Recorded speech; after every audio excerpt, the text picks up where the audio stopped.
Ukraine's President Volodymyr Zelensky will be addressing Parliament tomorrow in what will be a historic address. MPs will hear President Zelensky address Parliament on the ongoing situation in Ukraine. Joining me now to analyze perhaps what we can expect from this address, but how Canada can further help Ukraine amidst what is a very challenging time is Janet Silver with Syntax Strategic and Andrew Coyne, who is a columnist for the Globe and Mail. Thank you to the both of you for joining me. Andrew, perhaps I'll start out with you. I mean, President Zelensky, again, he's going to be, as I mentioned in my intro, going to be addressing Parliament tomorrow. It's obviously a very historic address for, kind of two reasons. Number one, it's a foreign leader who's going to be, addressing Parliament. But the second reason is he's addressing Parliament in what is obviously a very historic and challenging time. So maybe speak a little bit about what you expect to hear from President Zelensky tomorrow. Well, first of all, I think we've seen that he is a remarkably powerful speaker, in part because he speaks in such simple terms, in such direct terms, in such concrete terms. It's not highfalutin oratory that we sometimes think of as being great speech making. It's much more from the heart. It's grounded in reality. It's grounded in the reality of his situation, his country's situation. So he's got a canvas to paint on. And he has not only rallied his countrymen in this, he's rallied the world. A guy who I don't think people had a lot of expectations from beforehand. He was a TV comedian, famously played the president of Ukraine before he became it.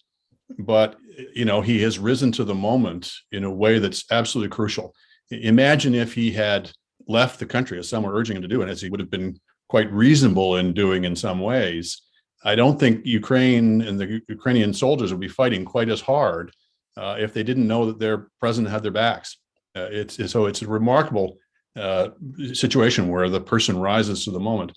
And the speech he will be giving to Parliament, I imagine he will be saying some of the same things he's been saying to other national legislatures, which is step up, help us out. Our fight is your fight.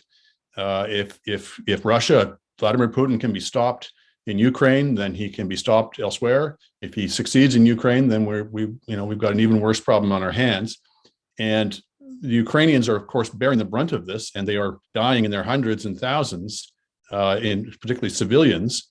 And the big fight, of course, has been, what will we do beyond providing them with weapons? What will we do to try to stop that? And President Zelensky and some of his supporters have been saying we need to establish what's called a no-fly zone to actually prohibit Russian aircraft from flying over Ukraine and bombing their citizens.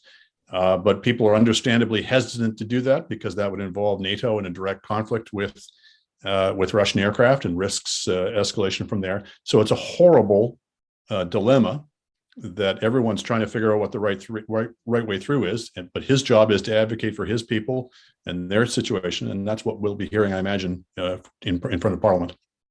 And Janet, Andrew mentioned that President Zelensky's job is to obviously advocate for his people, as is the job of any leader. And one thing that his people are calling for, and many members of, the Ukrainian parliament in Ukraine are calling for, is a no-fly zone. Many NATO countries have obviously rejected the idea. To what extent do you think President Zelensky will be able to use tomorrow's address to Parliament to try to convince other members of Parliament and to convince the Prime Minister and the government that a no-fly zone is necessary?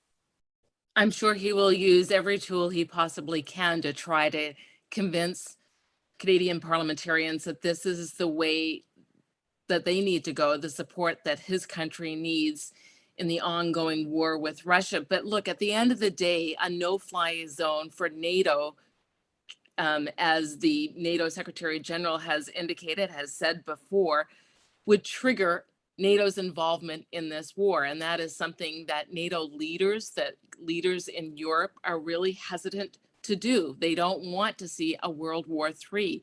This is something that they don't want to commit to, which is why you're seeing an increase in funds from the United States, from Canada, from other countries, an increase in weapons to get those to the Ukrainian military, to the Ukrainian government, so that they can do the fighting.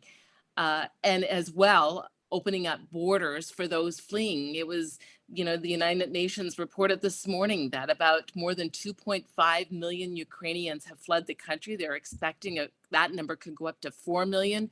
We have, untold numbers that are displaced internally within that country of a population of nearly 44 million people.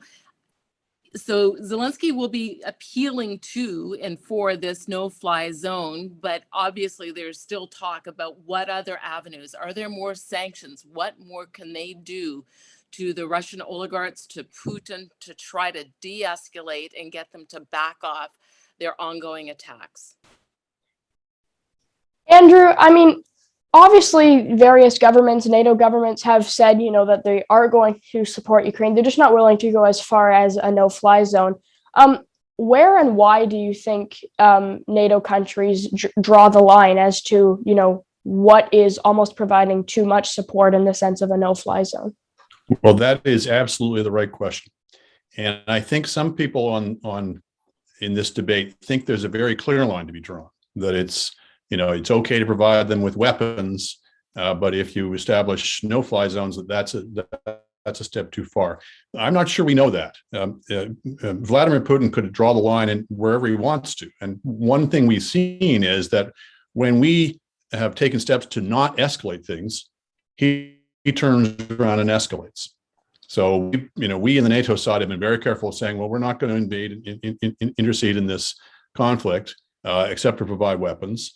And rather than that placating him, what we've seen is he's been ratcheting up the pressure. He's now sent missiles into a training camp that Canadian and American soldiers were in just a few weeks ago, perilously close to the Polish border.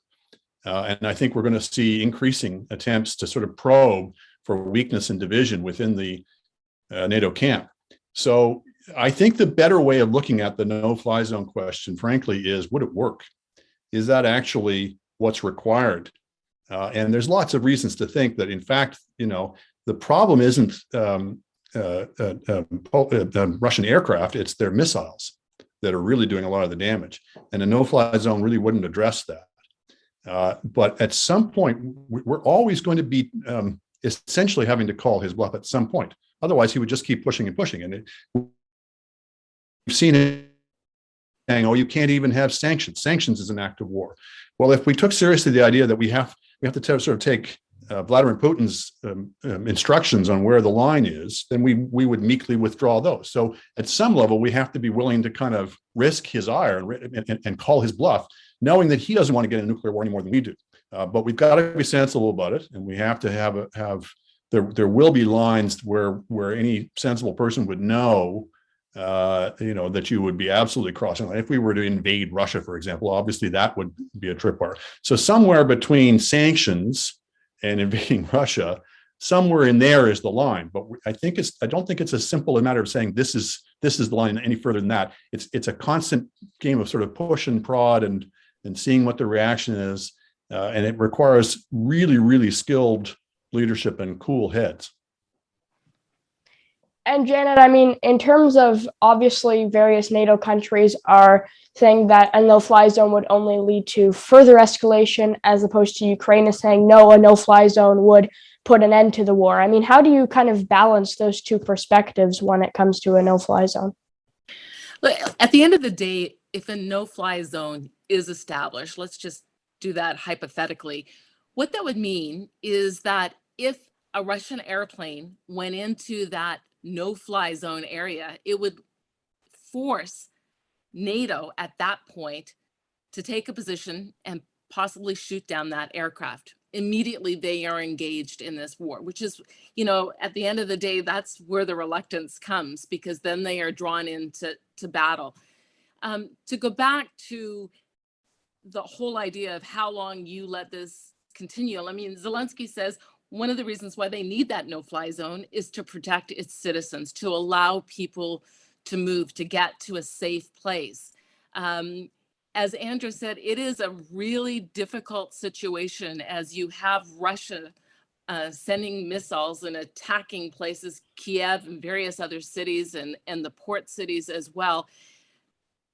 Whether or not the leaders are able to put in more sanctions, more restrictions, while still trying to find some sort of negotiated settlement, the next couple of days, we are at a real critical point, especially given what is happening near and in Kyiv, as to whether or not they can resolve something without taking further steps.